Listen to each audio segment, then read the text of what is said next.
everybody, my name is Ariel, and today I'm going to be giving you my Pride Month recommendations.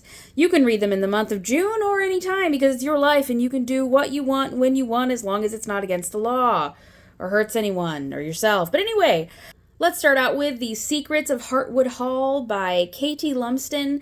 This book is a gothic mystery, sort of a love story, sort of a haunting story.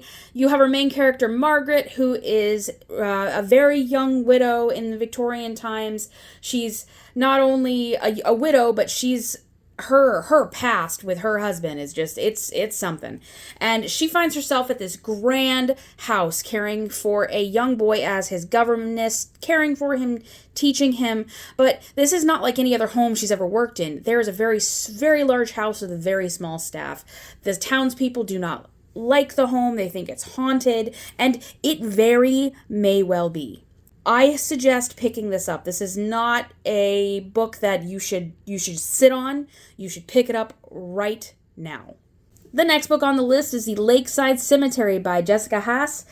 This book is a paranormal thriller if I ever did read one. This has been my favorite book so far this year, and let me tell you, The Secrets of Heartwood Hall almost knocked it off its pedestal, but it didn't get there for me. Our main character is Kara. She is a barista. She has graduated college with very, very little focus in life other than reading books and drinking coffee, which I know sounds amazing, but no, our lives cannot only be that. Unless you want your life to be that, then that's totally your choice and you do you. But our main character is in a cemetery and she finds herself being watched. She goes and tries to find the person that's watching her and ends up finding a very large angel statue that may or may not be alive. And she goes and gets her friend, where this comes the LGBT part. Her friend is a guy she works with, and he is the best character in the book, in my opinion. He is this really sweet, funny, sarcastic gay man, and I suggest you pick this one up. Go watch my book review for this one. You will not be disappointed. The next book we have is The Starless Sea by Erin Morgenstern. Y'all, this is one of my favorite books I have ever read in my life.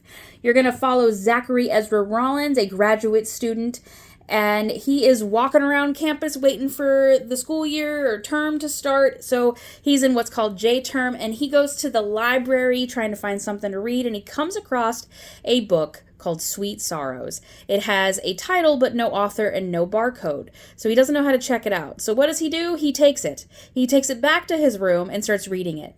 But he realizes that it's multiple short stories, but one of those short stories, it throws him for a loop because it's a memory he has of himself during his childhood from a different perspective. So what does he do? Of course, he panics and he freaks out. And he finds himself on a wild ride trying to get to a place that to him is probably just a story. And that is all I can tell you without completely ruining it. No, I do not have a video for this because I feel like if I talk about it, I'm just going to spoil literally everything. Pick this book up. You won't regret it. And I feel like I keep saying that, but you know what? You're not going to regret it. I'm going to follow that up with What Lies in the Woods by Kate Alice Marshall. I also have a book review for this one. What I can really tell you about this one is that these three little girls are out in the woods playing a game called the Goddess Game, and all of a sudden one of them gets attacked and left for dead. The two other girls get out unscathed. She does survive, but with lots of scars and bruises and just utter body disformities, and she grows up and leaves that town and comes back to an entire disastrous mess when she finds out that her friend is not doing so well. And this is a friend that has gone a little crazy since her accident when they were little children. There is not a lot I can tell you in a very small amount of time about this, so please go watch that video. I promise this one will be on your heart for a long time after you finish it. Next, we have The Long Way to a Small Angry Planet by Becky Chambers. You're going to be following a crew of multi-species. You got humans, you got reptile creatures, you got some dude, I'm not even sure what he is, and a computer, like an AI interface, but like a sentient one. Anyway, they're going around in space to the far corners of the galaxy, performing tasks, and they're getting in trouble, and they're having adventures, and it's thrilling.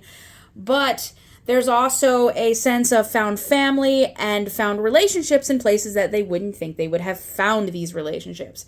This book is very good.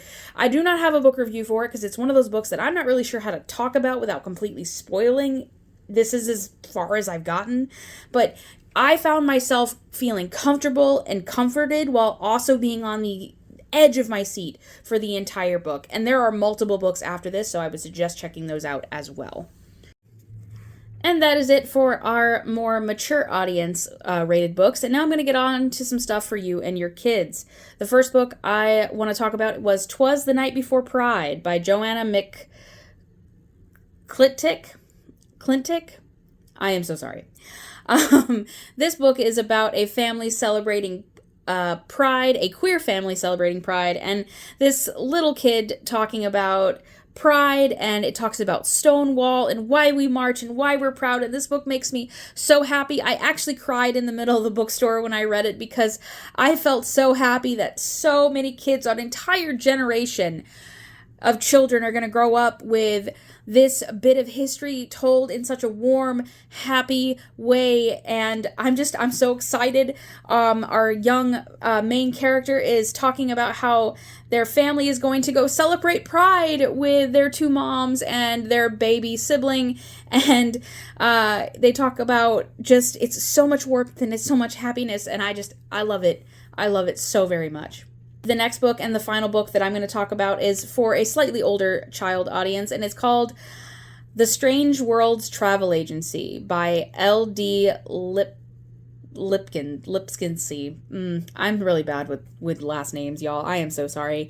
This is about a girl in a family who feels very unseen and very tired, and her family just moved. She's got a new baby sibling, and she decides to go explore the town and finds a travel agency. Well, this is not any normal travel agency. This travel agency, you have to be a very special person involved with a very special club in order to do it, and it turns out that she belongs in this club. She becomes friends with the owner of the shop, who is a slightly older boy. They're both, I believe, teenagers, and they travel to some of these worlds, and the author of this book is part of the LGBT community. There are, I believe, 3 books. I have only read the one. It is magical. It is fast-paced. I read this back on my flight from Ireland, and I just highly recommend this for any of your kids that are of the reading level, or yourselves that are of the reading level for this book. So I hope you guys enjoyed that. If you did enjoy my video in this format, let me know. If you prefer to see my face, also let me know. I hope you guys have a great day. Please use your local library, support local authors, support small authors, and have a good day. Bye.